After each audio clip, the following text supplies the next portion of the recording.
O mundo pode mudar através de um sonho. Tudo aquilo que pensa que Deus não fala de si mesmo a quem quer e como bem entende, segue o testemunho de um homem que se tornou símbolo de poder terreno na Bíblia, o rei Nabucodonosor. Com a sua própria boca, ele nos conta quem é Deus. Leiamos o que ele próprio nos diz acerca da soberania de Deus sobre todos os homens, não importando se são grandes ou pequenos.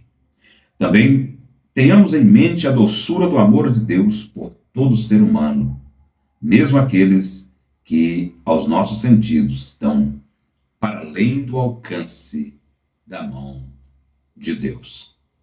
E não deixemos de observar como, até entre aqueles a quem sempre atribuímos maldade, pode estar havendo algum desígnio de Deus. Afinal, nem tudo o que Deus disse acerca das obras de Nabucodonosor era mal. Mal era Nabucodonosor. Todavia, há um insistente amor de Deus por ele, a tal ponto que o Senhor decide tratar pessoalmente daquele homem tão estranho. Porém, mais estranha ainda é a decisão de Deus de deixar para Nabucodonosor uma cepa, um tronco, uma esperança de recomeço. Eu, Nabucodonosor, rei de muitos, a todos os povos, nações e línguas que moram em toda a terra, paz seja vos multiplicada. Pareceu-me bem fazer conhecidos os sinais e maravilhas que Deus, o Altíssimo, tem feito para comigo. Quão grandes são os seus sinais, o quão poderosas as suas maravilhas. O seu reino é um reino sempiterno, e o seu domínio de geração em geração. Eu, Nabucodonosor, estava sossegado em minha casa e próspero no meu palácio, então tive um sonho que me espantou, e eu estava na minha cama. Os pensamentos e as visões da minha cabeça me perturbaram como nunca antes. Tal perturbação me fez expedir um decreto. Quem não tem discernimento apela para o decreto. No meu decreto determinei que fossem introduzidos à minha presença todos os sábios de Babilônia, para que me fizessem saber a interpretação do sonho que tanto me perturbara. Então vieram os magos, os encantadores, os sacerdotes, os caldeus e os adivinhadores. Reuni-los e contei o sonho. Eles, todavia, não me fizeram saber a sua interpretação do mesmo. Por fim, entrou na minha presença Daniel, cujo nome babilônico é Beltesazar, segundo o nome do Deus, em letra minúscula, que eu cultuava até então sobre Daniel ao Espírito dos deuses santos. E eu lhe contei o sonho, dizendo: ó Beltesazar, chefe dos magos, porquanto eu sei que há em ti o Espírito dos deuses santos e nenhum mistério te é difícil. Diz-me as visões do meu sonho que eu tive e qual a sua interpretação. Eram assim as visões da minha cabeça, as imagens do meu perturbador sonho. Eu olhava, e eis que uma árvore no meio da terra, e grande era a sua altura. Crescia a árvore e se fazia forte, de maneira que a sua altura chegava até o céu, e era vista até os confins da terra. A sua folhagem era formosa, e o seu fruto abundante, e havia nela sustento para todos. Debaixo dela os animais do seu campo achavam sombra, e as aves do céu faziam morada nos seus ramos, e dela se mantia toda a carne. Eu via isso nas minhas visões, na minha cabeça, estando eu na minha cama. Então eis que vi um vigilante celestial, um santo anjo, e que descia do céu.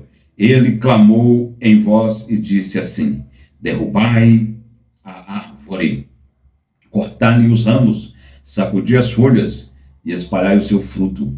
Afugente-se os animais de debaixo dela e as aves dos seus ramos. Contudo, deixei na terra o tronco com as suas raízes, numa cinta de ferro e de bronze, no meio da terra relva do campo. E seja um molhado de orvalho do céu, e seja a sua porção com os animais na erva da terra. E disse-me ainda mais: seja mudada a sua mente, para que não sejais mais a mente de um homem, e que lhe seja dada a mente de um animal. E assim passem sobre ele 7 tempos. O que eu penso que eu sei, Daniel, é que esta é a sentença por decreto dos vigilantes, e por mandato dos santos do Altíssimo, a fim de que conheça os viventes, que o Altíssimo tem domínio sobre o seu reino dos homens, e o dar a quem quer, e até o mais humilde dos homens constitui sobre eles. Então eu, rei Nabucodonosor, ouvi tu, pois, Belsazar, dizer: dize-me a interpretação, porquanto todos os sábios do meu reino não puderam fazer saber a interpretação. Mas sei que tu podes, porque há em ti o Espírito dos deuses santos. Então Daniel, cujo nome era Belsazar, esteve atônito por algum tempo, e os seus pensamentos o perturbaram. Então falou Nabucodonosor a Daniel, e assim lhe disse: Beltesazar, não te espante o sonho, nem a sua interpretação. Respondeu Daniel ao rei, e disse: Senhor meu rei, desejaria que este sonho fosse para os que te odeiam, e a sua interpretação para os teus inimigos. Eis a interpretação do sonho que tiveste. A árvore que viste que cresceu e se fez forte, cuja altura chegava até o céu, e que era vista por toda a terra, cujas folhas eram formosas e seu fruto abundante, em que há para todos havia sustento, debaixo da qual os animais do campo achavam sombra, e em cujos ramos habitavam as aves do céu. Sim, meu rei, esta árvore és tu. Tu és aquele que cresceste e te fizeste forte. A tua grandeza cresceu e chegou até o céu, e o teu domínio até a extremidade da terra. E quanto ao que o rei que viu, lembra-se, um vigilante, um santo que descia do céu e que dizia: cortai a árvore, destruía. Lembre-se disso.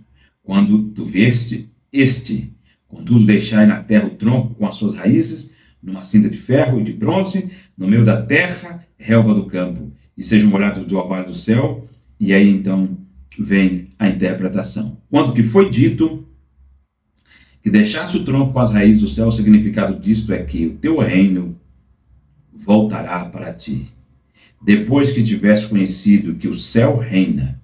Portanto, o rei aceita o meu conselho e põe ao fim aos teus pecados, praticando a justiça, as tuas iniquidades, usando misericórdia com os pobres